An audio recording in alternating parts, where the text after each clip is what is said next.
You hear the word company all the time, right? Seems pretty simple. But under the Indian Companies Act of 2013, it's not just one thing. It's this whole universe of different legal entities.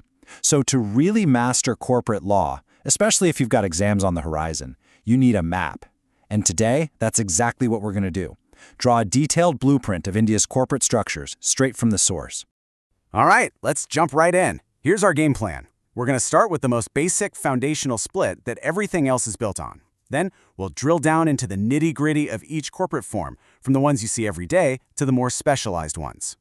Okay, so right at the heart of the Companies Act, every single company you'll ever encounter fits into one of two big buckets, private or public. Getting this divide isn't just the first step. Honestly, it's the foundation for understanding pretty much everything else in corporate law. So, the Act itself lays this out right from the get-go. Think of it as the very first fork in the road. Is the company private or is it public? This first split then opens up other ways to classify them, especially based on liability. For instance, you'll hear about companies limited by shares. That just means a member is only on the hook for whatever amount is unpaid on their shares. Or you might see one limited by guarantee, which is common for nonprofits, where members promise to chip in a set amount if the company winds up.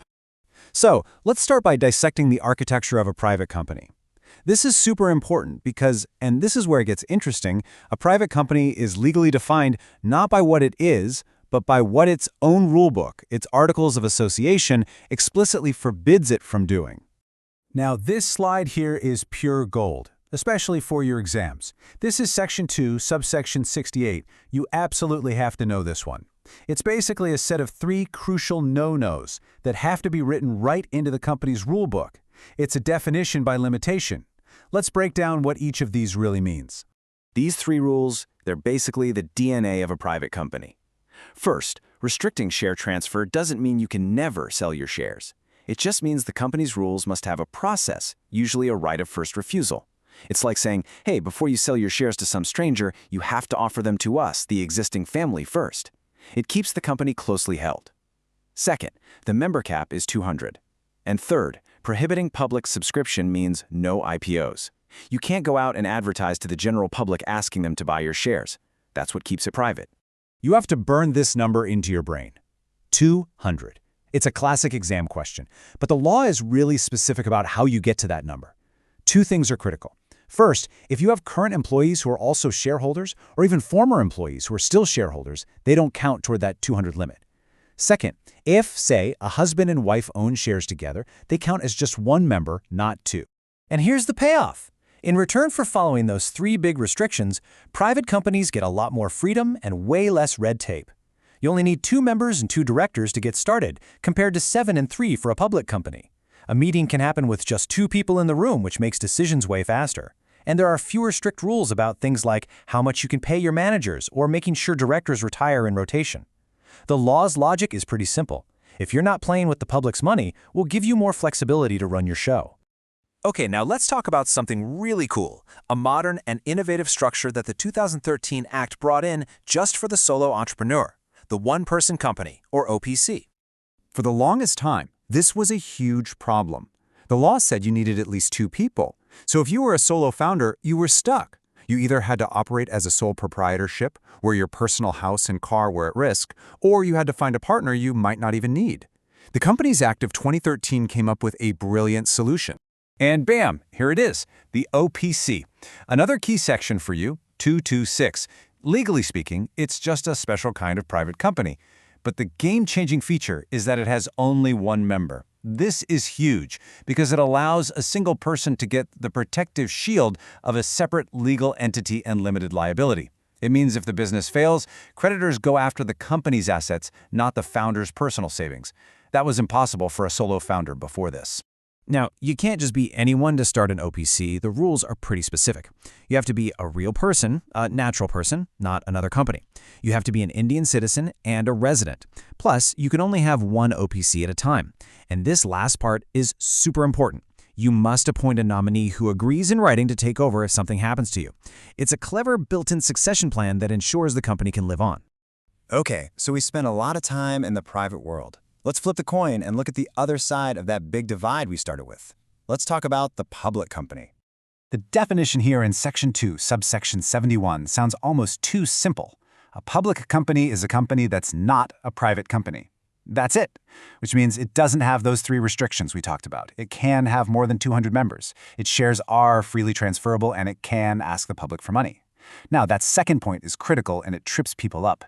If a public company owns another company, that subsidiary is automatically treated as a public company, no matter what its own paperwork says. It gets pulled into that stricter world of rules. Okay, screenshot this. Print it out. This table is your new best friend for revision. Being able to just rattle off these differences is key for any exam. You've got minimum members, 2 versus 7. Maximum members, a cap of 200 versus absolutely no limit. And of course, the big ones, restricting share transfers versus freely transferable shares that can be traded on a stock market, and being banned from asking the public for money versus being able to. To finish up our map, we need to add a few more landmarks. The corporate world isn't just a two-lane highway of private and public. The Companies Act has some other specialized structures you need to have on your radar. First up is the small company under Section 285. Think of this as an easy mode for certain private companies. If you're a private company that stays under two specific ceilings, paid-up capital of 50 lakh rupees and a turnover of 2 crore rupees, the law cuts you some slack. You get fewer compliance headaches, like not having to worry as much about board meeting frequency or preparing a cash flow statement. Next, we have the government company. The magic number to remember here is 51%. If the government, whether it's the central government, a state government, or both, owns at least 51% of the paid-up shares, it's a government company. This is how the government steps into the commercial world. And just like with public companies, if a government company has a subsidiary, that subsidiary is also considered a government company. Now this one's less about a type of company and more about a power relationship, kind of like a parent and a child. The holding company is the parent. It's the one in control. It either controls who's on the board of directors of the other company or owns more than half the voting power. The company being controlled, that's the subsidiary. This is the legal Lego block for building massive corporate groups. And last but not least, we have the heart of the nonprofit world, Section 8 companies. These are for organizations that want a corporate structure, but their main goal is a mission, not money. Things like promoting art, science, or charity. The two big legal rules are any money they make has to be put back into their mission, and they are absolutely forbidden from paying dividends to members. As a reward, the government lets them drop the words limited or private limited from their name. So when you boil it all down, whether we're talking private, public, OPC, government, or Section 8, they all stand on one gigantic foundational pillar, the principle of separate legal identity. The idea that the company is its own person in the eyes of the law, totally separate from its owners. This is what gives every single one of these structures its power and its purpose. So, I'll leave you with this question. Now that you've got the blueprint, which one of these structures do you think is the real powerhouse of the Indian economy today? Is it the quick, agile private company, the massive fundraising power of the public company, or is it the entrepreneurial freedom that the one-person company has finally unlocked? The answer isn't simple, but how we think about it really shapes our entire business world.